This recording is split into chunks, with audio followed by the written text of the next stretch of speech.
आप सभी को नमस्कार। एक भाई और एक बहन का प्रेम कितना अनमोल होता है ना। एक भाई एक बहन का प्रेम बहुत अनमोल होता है। पर होता क्या है, एक बहन भाई से कब बिछड़ती है या भाई एक बहन से कब बिछड़ता है? जब बहन की शादी नहीं हुई होती तो भाई उसकी हर खबर रखता कि उसकी बहन कहाँ जा रही है, किससे बात कर रही है, उसके फ्रेंड सर्कल में कौन है, मतलब पूरा वाचिंग करता। और थोड़ा भी अगर घर आने में देर हो जाए तो उसको फिक्र होने लगती है कि अभी मेरी बहन आई नहीं, कहाँ होगी, किस हाल में होगी, कैसे होगी। लेकिन वही भाई बहन का रिश्ता वहां कमजोर पड़ जाता है जब बहन की शादी हो जाती है, भाई की शादी हो जाती है। भाई को टाइम ही नहीं मिलता अपनी बहन से मिलने के लिए, या बहन को टाइम नहीं मिलता अपने भाई से मिलने के लिए। होता क्या है, इसका कारण एक ही है, जिम्मेवारी। उधर बहन की जिम्मेवारी हो गई, उसका पति, उसके सास ससुर, और इधर उसके भाई की जिम्मेवारी हो गई, उसकी पत्नी, उसके बच्चे। तो कहीं ना कहीं उसमें उलझ जाते हैं। तो मैं विनती करना चाहूँगा, कभी भी भाई हो या बहन हो, एक दूसरे के लिए समय निकालें। इसीलिए हमारे भारत में त्योहार बनाए गए। सबसे फेवरेट भाई बहन का त्योहार होता है रक्षाबंधन। कम से कम इसी बहाने हमेशा काम में बिजी रहते हैं, भाई का परिवार हो या बहन का परिवार हो। इसीलिए ये त्योहार बनाया गया कि कम से कम वर्ष में एक बार भाई बहन से मुलाकात होगी।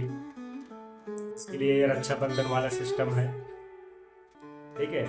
तो भाई बहन का प्यार अनमोल होता है। और मैं हर एक भाई से कहना चाहूँगा, जब भी आपको समय मिले अपनी बहन से मिलने जरूर जाया करो। कोई भी भाई अगर अपनी बहन से मिलता रहता है तो उसका हमेशा अच्छा होता है, कभी बुरा नहीं होता। ये हमारे वेदों में लिखा हुआ है, ठीक है। और हर एक बहन को कहना चाहूँगा, अपने भाई से मांगना अपना हक अच्छी बात है, लेकिन उतना मांगो जितना आपका भाई दे सके। इतना मत मांग लो कि वो देने के काबिल ना हो, है ना। एक लिमिट होती है हर चीज की, ठीक है। उसका भी परिवार है, आपका भी परिवार है। और इसका मतलब ये नहीं कि आपका भाई आपसे प्रेम नहीं करता। आपका भाई आपसे प्रेम करता है, कहीं ना कहीं जिम्मेवारी उसकी थोड़ा ज्यादा हो गई, ठीक है। जो भी भाई देता है, मतलब गिफ्ट, उसमें खुश रहा करो। जो भी दे, कभी भी उसमें रिसियाया मत करो। होता क्या, कई ऐसी बहनें होती जो भाई से रिश्ता जाती है, ठीक है। भाइयों को भी कहना चाहूंगा, यार अपनी बहन को उतना दे दो जितना है आपके पास, जितनी आपके पास काबिलियत है उतना दे दो। नहीं है काबिलियत, कोई दिक्कत नहीं, ठीक है। और एक और कहना चाहूंगा, कोई भी बहन है, उसकी जब शादी हो जाती है उसके भाई से ज्यादा जिम्मेवारी उसके ससुराल वालों की होती है। जैसे उसके पति की, उसके सास की और ससुर की। तो कभी भी अपने बहू को तकलीफ न दिया करो, अपनी बेटी के जैसा माना करो। कहनों को तो बहुत से ऐसे रिश्ते हैं जो कहते हैं कि हम बहू को बेटी की तरह मानेंगे, बेटी की तरह रखेंगे, लेकिन बेटी की तरह रखते नहीं है, बेटी की तरह मानते नहीं है, सिर्फ और सिर्फ वादा होते हैं।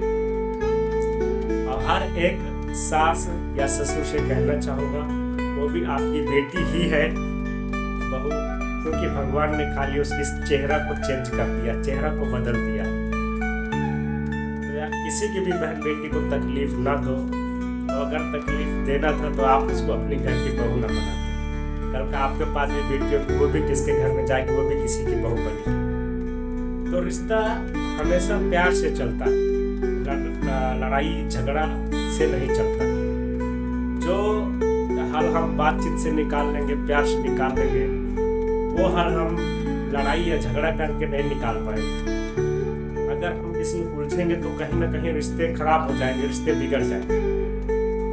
और मेरी यही प्रार्थना है भगवान से, भाई बहन का रिश्ता हमेशा अमर रहे, अच्छा रहे, और जो भी बहनें हैं उनके पति भी हमेशा अच्छे रहे, खुश रहे। लेकिन यार हर एक पतियों से कहना चाहता हूँ यार, अपनी पत्नी को तकलीफ मत दिया करो। अच्छी बात है आप अपने माता पिता की सुनते हो, सुनना चाहिए, लेकिन तुम्हारी पत्नी तुम्हारी अर्धांगिनी है, उसकी भी सुनना चाहिए। और कुछ शब्द कहना चाहूँगा हर एक बहन के लिए। बहुत हो रहा आजकल ट्रेंड चल गया कि बहुत सी ऐसी बहनें हैं, मैं सभी बहनों को नहीं कह रहा हूँ, कुछ ऐसी बहनें हैं जो अपने पतियों को भी ब्लैकमेल करती हैं शादी के बाद।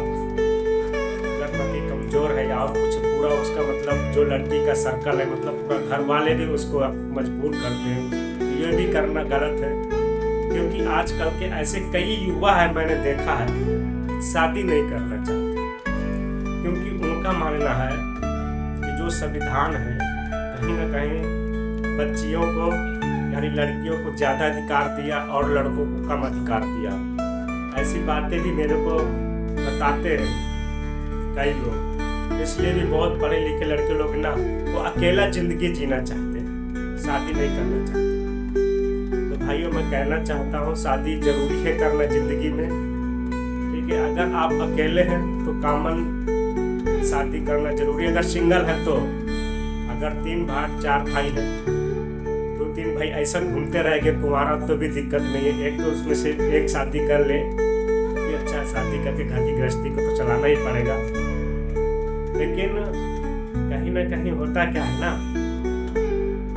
ये बात सत्य है, अगर कोर्ट हो या कचहरी हो, अगर लड़की ने गवाही पे मुकर गई तो उसका पति फंस जाता है। ऐसे कई लोग जो होते हैं ना यार, ऐसा मत करो यार। मैं एक चीज़ कहना चाहूँगा, कोई भी लड़का है ना किसी लड़की से शादी करता है ना, पहले उसका बैकग्राउंड को चेक करो। 1 महीना 6 महीना साल भर पहले रिलेशनशिप में रहो। फिजिकल नहीं होना है, रिलेशन में रहना है, एक दूसरे को समझना है, फैमिली को, एक दूसरे के परिवार को समझना है, इसके बाद शादी करे कोई भी लड़का। और अगर कोई लड़की है तो वो भी लड़के का बैकग्राउंड चेक करे, लड़का कहाँ उठता है, कैसे लोगों की संगति है, क्या खाता है, क्या पीता है, तो इससे भी रिश्ता अच्छा चलेंगे। और जो शादी करना ही नहीं चाहते, उनको शादी से नफरत है, उनको इंटरेस्ट ही नहीं है, शादी में दिलचस्पी नहीं है, तो भी अच्छी बात है। आप बढ़िया अच्छा पैसा कमाओ, अच्छा पैसा कमा करके उस पैसे को समाज में लगाओ, कमजोर और गरीबों की मदद करने की। जो व्यक्ति समाज में गरीब और कमजोर की मदद करेगा उसका मदद अपने आप होगा। ये प्रकृति का नियम, ये प्रकृति का नियम। और अकेला जिंदगी में रहना चाहते, बहुत अच्छी बात है। ऐसे बहुत से लोग हैं जो अकेला जिंदगी में रहा और आगे बढ़े। कोई भी बच्चा हो या बच्ची हो, उसका सफल होने में सबसे बड़ी हाथ जो होती है वो उसकी माता जी का होता है। उसके माता जी से जितना हाथ होता ही नहीं सकता, क्योंकि एक माँ ही है जो अपने बच्चे को कामयाब होना देखना चाहती है या अपने बच्चों को सफल होना देखना चाहती है। बाकी बीबी कभी आपको सफल होना नहीं देखना चाहेगी, बहुत कम होगी, ठीक है। ऐसे बहुत कम पत्नियां भी होगी जो अपने पति को सफल होना देखना चाहेंगी। मैंने ये कहता नहीं, इक्का दुक्का है भी, ठीक है। तो आगे आप सब समझदार है, और नहीं है समझदार तो समझदार बनिए। ईश्वर ने जो बुद्धि जो विवेक इस मानव को दिया है, बाकी बुद्धि विवेक और अन्य किसी जीव को नहीं दिया है, ठीक है। जय सिया राम, राधे राधे, जय श्री कृष्ण।